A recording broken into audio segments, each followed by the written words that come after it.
Hey, home to all the friends. Again, a very warm welcome to all the students of class 8. So today हम लोग आगे बढ़ते हैं। एक बड़ा ही इंटरेस्टिंग स्टोरी आपके सामने हॉर्स एंड टू गोट्स को लेकर के हैं। हम लोग यहाँ तक कल समझ चुके थे इस कहानी के बारे में। आज हम लोग यहाँ से स्टार्ट करते हैं। जैसा कि मैं थोड़ा और पीछे आपको ले जाऊँ, जैसा कि आप हम सब अभी तक पढ़ चुके हैं कि वो बुरा आदमी जिसका नाम मुन्नी था, पहले काफ़ी घबराए हुए था, डरा हुआ था, सहमा हुआ था उस सब्जेक्ट मैटर को लेकर के, जिसके लिए एक बहुत बड़ा गॉसिप छिड़ा हुआ था उस गांव में, उसके गांव में। किसको लेकर के? एक म्यूटिलेटेड बॉडी को लेकर के, एक कत्ल किया गया हुआ शरीर जो कि बिगड़े हुए हालत में, बिल्कुल ही खराब हालत में फेंका जा चुका था। बिल्कुल उसकी स्थिति काफ़ी बुरी थी। उस शरीर की, उस मरे हुए उस शरीर बोलो, उस शव बोलो, मर्डर्ड बॉडी कहिए, कत्ल किया गया वह शरीर किसी व्यक्ति का जो कि बुरी हालत में पड़ा था, उसको लेकर के एक गॉसिप का मैटर बन चुका था। और वो mutilated body was a subject matter to enhance the gossip earlier days। जैसा कि आपने पढ़ चुका, आपने पढ़ा, और उसकी तहकीकात करने के लिए खाकी, वो रेड फेस स्ट्रेंजर जो कि खाकी वर्दी पहने हुए था, पहुंचा वहाँ पर। कौन था वो स्ट्रेंजर? From New York. न्यूयॉर्क का एक अजनबी वहाँ पहुँच चुका था गाँव में, इंडिया आ गया था, इस विंटर इंडिया पहुंच चुका था तहकीकात करने के लिए, ऐसा वो मान के चल रहा था। कौन? मुन्नी। वो मुन्नी जो बूढ़ा आदमी था, वो किसान, बूढ़ा किसान, वो ऐसा समझ करके अभी तक तो बेचारा डर करके उस आदमी को, उस रेड फेस वाले स्ट्रेंजर से इतना भयभीत था, काफ़ी भयभीत था। वो शायद काफ़ी डरा हुआ था कि पता नहीं ये खाकी वर्दी वाला मेरे साथ क्या करने वाला है। ये खाकी वर्दी पहने इंसान भला उस मुन्नी के साथ आखिर क्या वार्तालाप करने वाला है, उसके साथ क्या करने वाला है, इन सारी बातों को लेकर वो काफ़ी भयभीत था, काफ़ी डरा हुआ था बुरा आदमी। लेकिन जब उस बुरे आदमी को मालूम चलता है कि इसका मोटो तो कुछ और है, इसकी निगाहें कहीं और हैं, इसका उद्देश्य, इसका इंटेंशन, इसकी इरादे कुछ और ही हैं, इसकी इरादे मुझे सज़ा देना नहीं, एक म्यूटिलेटेड बॉडी को लेकर के मुझे वारंट भेज करके, मुझे वारंट कार्ड मुझे मुझे देकर अरेस्ट करने का ऐसा कोई इंटेंशन नहीं है। इसका इंटेंशन तो कुछ और है। ये न्यूयॉर्क का स्ट्रेंजर है, न्यूयॉर्क से आया है, ये कोई खाकी वर्दी वाला कोई पुलिस ऑफिसर या कोई जवान सोल्जर नहीं है, ये तो कोई और है। जब इन सारी बातों को वो पता कर लेता है, मतलब डिमली फील्ड मुन्नी को हल्की फुल्की भी अंदाज़ा, थोड़ी बहुत भी अंदाज़ा इस बात की लगती है, तब मुन्नी काफ़ी खुश हो जाता है। उसकी सारी जो खौफ थी, चिंता थी, परेशानी थी, उन सब को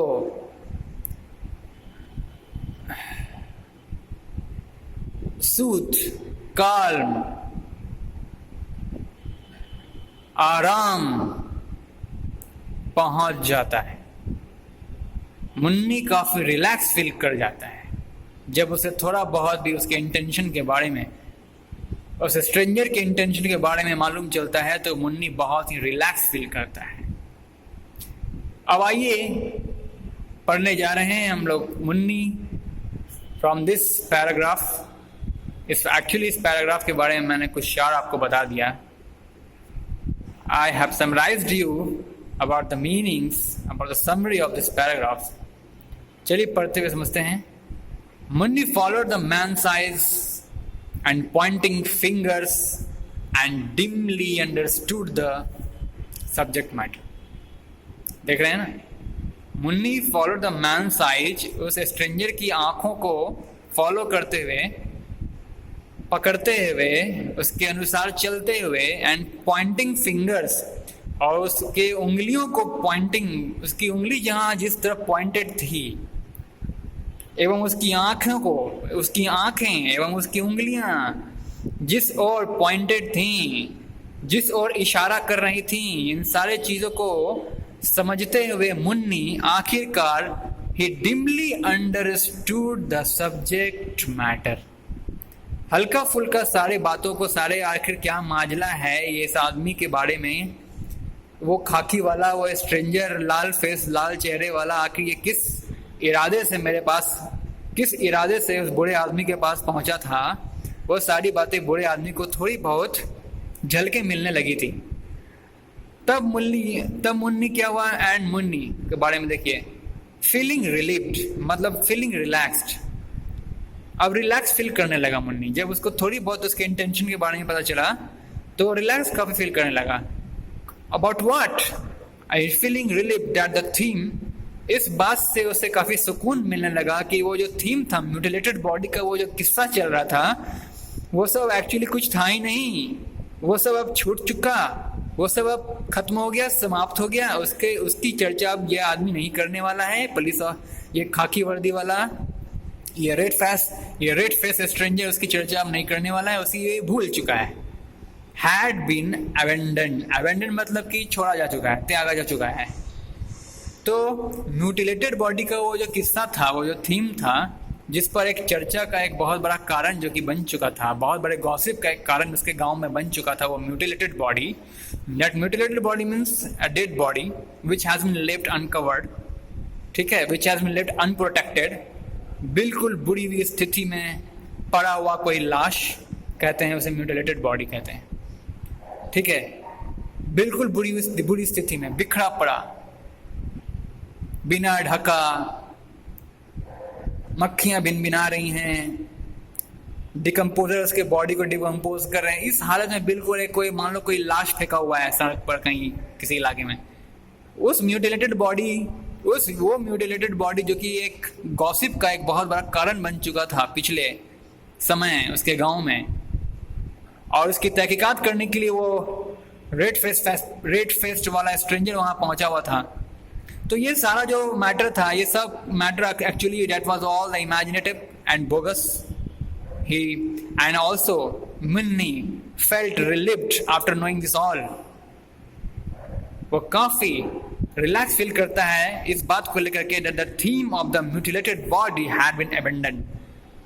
उस म्यूटिलेटेड बॉडी की किस्से, उस म्यूटिलेटेड बॉडी का जो किस्सा था वो पूरी तरह से समाप्त हो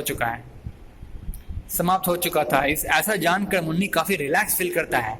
और अब कहा उसने, और तब उसने कहा बहुत ही इंथुजियास्टिकली, बहुत ही उत्साहवर्धक रूप से, बहुत ही खुश और प्रसन्न होकर के उस मुन्नी ने कहा कि I was this high when my grandfather told me about this horse and the warrior. ये ऊंचा स्तंभ, ये किस ऊंचे स्तंभ की बात कर रहा है? वो हॉर्स और उसके साथ जो योद्धा खड़ा था, वो बिल्कुल फैसिनेटेड, डेकोरेटेड हो रहा, उसके साथ जो वॉरियर खड़ा था, उसकी मूर्ति, उसके स्टैचू को लेकर के कहा था कि ये हाई, ये ऊंचा पदवी, ये ऊंचा स्मारक, ये ऊंचा स्टैचू वो मेरे पास था। आई वॉज दिस हाई, वो मेरे पास ही था। कब? जब मेरे दादा मुझे इस घोड़े के और इसके साथ खड़ा वो योद्धा, इस घोड़े और योद्धा के बारे में मेरे दादाजी मुझे जब बताते थे, उस वक्त से ये मेरे पास ही है। And my grandfather was this high, और मेरे दादा के पास ये था। कब? जब मेरे दादा के पापा इसी घोड़े और इस वॉरियर के बारे में चर्चा किया करते थे, उस वक्त मेरे दादा के पास था। जब मेरे दादा के पापा यानी कि मेरे परदादा इस घोड़े और इस वॉरियर के बारे में चर्चा करते थे, बताते थे मेरे दादाजी को। आप समझ रहे हैं? मुन्नी कह रहा है, वो बूढ़ा आदमी कह रहा है कि उस बूढ़े आदमी का परदादा जब इस घोड़े और इस वॉरियर के बारे में बताते थे, उस वक़्त से ये हमारे पूर्वज के पास ही रहा है।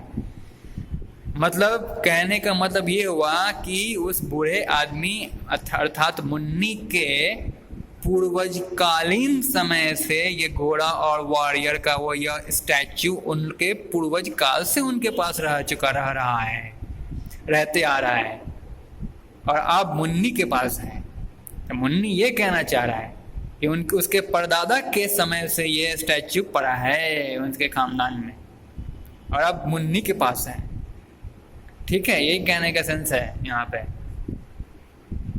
And my grandfather was this high when his father यानी कि उसके परदादा कहा करते थे इस घोड़े और वॉरियर के बारे में। And he was getting into a deeper bog of reminiscence मतलब होता है to collect the memories, बीते हुए कल की यादों को कलेक्ट करना। तो कौन कलेक्ट करते जा रहा था? Munni. And he was getting into a deeper bog of reminiscence। कौन? मुन्नी।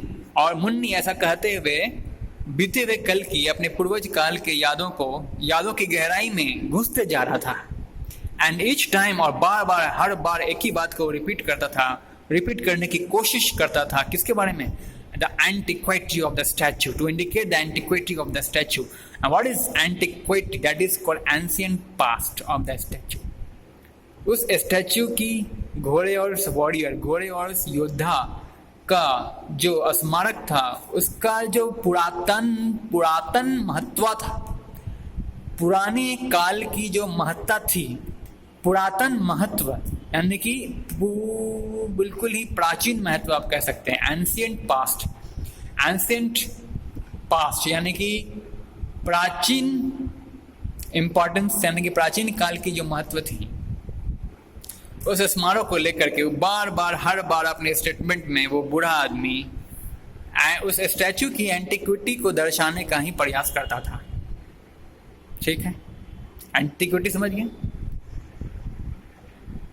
बीते हुए कल की बातों को, स्टैचू को लेकर के जितने भी प्राचीन काल की बातें हैं, उस स्टैचू को लेकर, उस स्मारक को लेकर के बीते हुए प्राचीन बातों का जिक्र करने के लिए, मतलब बीते हुए प्राचीन कल की बातों को, मतलब बीते हुए कल की प्राचीन बातों को जो कि संबंधित था वो उस स्मारक से, उस स्टैचू से, उन सारी बातों को दर्शाने का प्रयत्न अपनी हर बातों में वो बूढ़ा आदमी करते रहा, अपनी हर बातों में वो करते रहा।